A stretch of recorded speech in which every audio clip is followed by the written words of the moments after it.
The hostel was in a dilapidated state and had to be closed down 5 years ago for renovations. Major renovations at the hostel are complete, with a new wing that was dormant for years also to be opened to accommodate more learners. The Ministry of Education, Arts and Culture availed $11 million for renovation purposes. However, this amount was a drop in the ocean. The school secured a further $28 million from the African Development Bank, which catered for the second phase of renovations.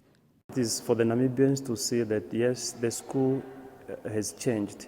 It is moving towards excellency.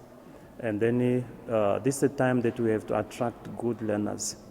Yes, so far you'll find that the majority of learners that we get are those who are said to be the rejects from other schools.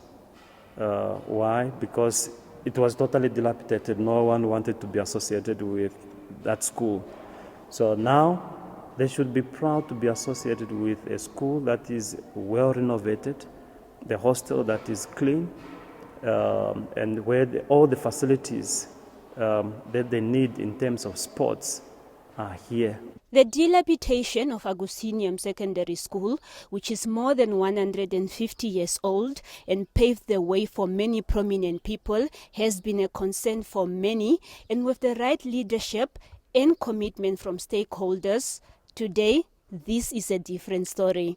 I am happy because it has been, when you listen to people who have been here, it has been for many years that they were really crying for this.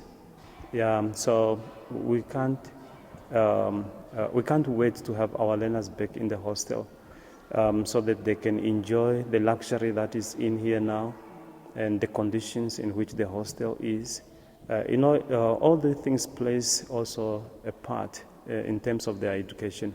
The principal also takes pride in the fact that they were able to work out a plan for a water reservoir and solar panels. Based on the conditions of how the school was and the problems that we endured, such as water shortage, and then as well as when the electricity is cut by municipality, our learners used to stay hungry for some days. So we requested that they have to include the water reservoir tank and then a backup generator for electricity. The school is now waiting on the Education Ministry to procure beds, tables and chairs. The Thomas Education Regional Director, Paulus Ngikembwa, says they are working on procuring the furniture, adding that the school hostel is expected to open at the beginning of the school's calendar next year. At the moment, we are waiting for delivery or procurement of furniture, such as beds, lockers, and all that is necessary for the reopening of the hostel. So we are quite positive that early January 2023, the hostel will be reopened and providing access to the much-needed hostel accommodation to the learners and children coming as far as farm schools and also within the city. The hostel will now be able to accommodate about 400 learners from the previous 300. Selima Henok, NBC News, Windhoek.